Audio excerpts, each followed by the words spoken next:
Вітаю, друзі! Цей ефір багатьом не сподобається, але я ж не президент. Мені потрібно, щоб не ефіри подобались, а щоб думки у вас з'являлися і розуміння, що відбувається.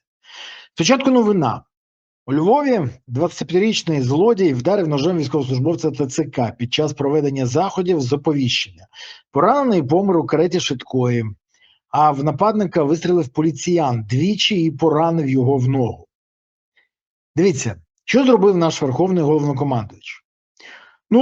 Всі бачимо, він боязливо мовчить, запнувши язика собі у дупу, як і всі попередні рази, коли були напади на військовослужбовців ТЦК.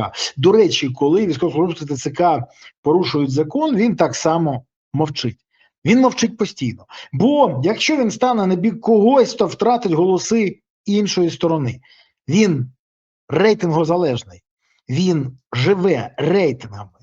Те, що подібне відбувається, загалом, це якраз результат і його досягнення, його мовчання, його дій. Це його особисте досягнення. Бо ігнорування проблеми мобілізації, перекладання, вирішення проблеми на інших, зняття відповідальності з себе, мовчання і пасивна позиція з приводу всього, що відбувається через його страх втрати рейтингу, і призводить до таких катастрофічних наслідків. Шоумен неспроможний бути президентом. Тому що президент – це державник. Який би не був, він повинен бути державником. Або він, як Янукович чи Зеленський, думає лише про себе, своє оточення, і або про Межигор'я, або про династію. Схожі історії, до речі, може бути зі схожим фіналом. Запам'ятайте головний висновок цієї історії. Якщо українці вбивають один одного, а не рашистів, і наша влада мовчить з цього приводу, не засуджує подібне, не зупиняє це, не вирішує проблему, навіть не намагається виправити ситуацію загалом в країні, то значить Кремль досягнув однієї зі своїх цілей. На жаль. До речі, Зеленський готовий зараз говорити про все, що завгодно. Він готовий озвучувати все, що завгодно, аби не чіпати теми мобілізації або корупції. Бо мобілізація б'є по його рейтингу, корупція б'є по його рейтингу, тому мобілізація він не займається, а корупції не заважає. І знаєте, коли я на сайті президента України читаю «Президент підписав указ про підготовку та реалізацію проєкту встановлення пам'ятника гетьману України Івану Мазепи в Києві, який нищиться ракетами. Цей пам'ятник теж буде знищений? Чи президент підписав так указ про підготовку реалізації, як про 3000 ракет, які він обіцяв до кінця 25-го року? Чи пам'ятник він готовий зробити, а ракети ні? І цікаво, чи в династії буде стояти такий самий пам'ятник, чи там буде пам'ятник потужно змінюючому в енергоатомі грошим? Хочеться розуміння. Взагалі, прильоти ж були не тільки по Києву, прильоти були і по інших містах. Наприклад, по рідному місту президента, по Кривому Рогу. Всі ж бачили, що там було. І, до речі, ви бачили, як Зеленський відреагував на цей удар по своєму рідному місці? Абсолютне звірство з боку росіян. Просто тварі. Обов'язково відповімо. Традиційно пообіцяв він. До речі, він так само традиційно пообіцяв відповісти за обстріл Києва. Він так само традиційно обіцяв відповісти за нищення Херсону і Харкова. Цікаво, це він двушечками на Москву відповідає. Але коли він так само обіцяв відповісти після останнього удару по Києву і Київщині, він записав відосик, а потім запровадив санкції на Машу і Медведь. Мені цікаво, це його відповідь Росії? Так само він обіцяв зробити блекаут у Москві, якщо буде блекаут у Києві. Ціну його словам ми всі знаємо, але зараз потрібні ж не слова, а дії. Наприклад, удар по Москві з використанням всіх тих 3000 ракет, які обіцяв Зеленський до кінця 2025 року. Але ми знаємо, що саме цих ракет є порожні обіцянки та гучні погрози, а ще величезна купа підозр в корупції всьому оточенню Зеленського. Десятки підозр в корупції за реальні дії, а не за бла-бла-бла, а за скоєні корупційні злочини. До речі, я повністю погоджуюсь з Зеленським, що рашисти тварі. Неймовірне, мерзота просто. А хто тоді друзі з оточення Зеленського, які крадуть гроші з бюджету України? Хто такі Міндіч, Цукерман, Єрмак, Галущенко та інші, які згідно інформацією НАБУ поклали собі в кишені 100 мільйонів доларів з енергоатома? А хто ті люди, які на корупційні гроші з цього енергоатома і з інших проєктів будували собі маєтки в династії? Хто ті невідомі особи? Мені дуже цікаво. З Офісу Президента, які давали Ірині Мудрій, першій заступниці голови Офісу Президента, завдання або наказ незаконно внести заставу за Галущенка, щоб той не почав давати покази НАБУ. Вони всі теж тварюки.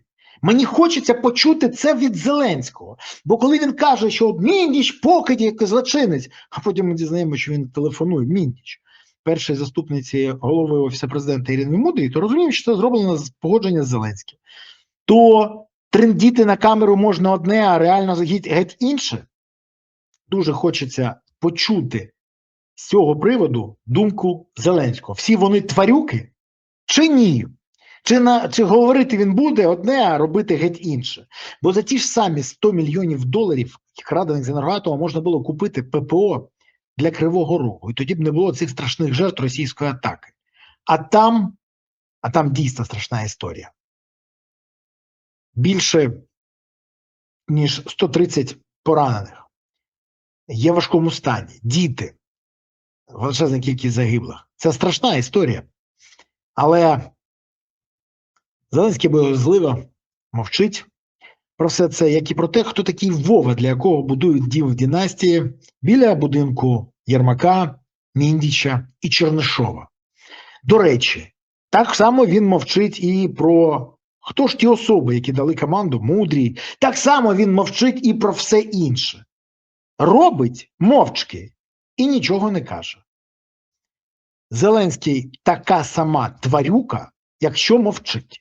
Бо він допомагає рашистам через те, що його друзі-корупціонери роблять, нищити Україну.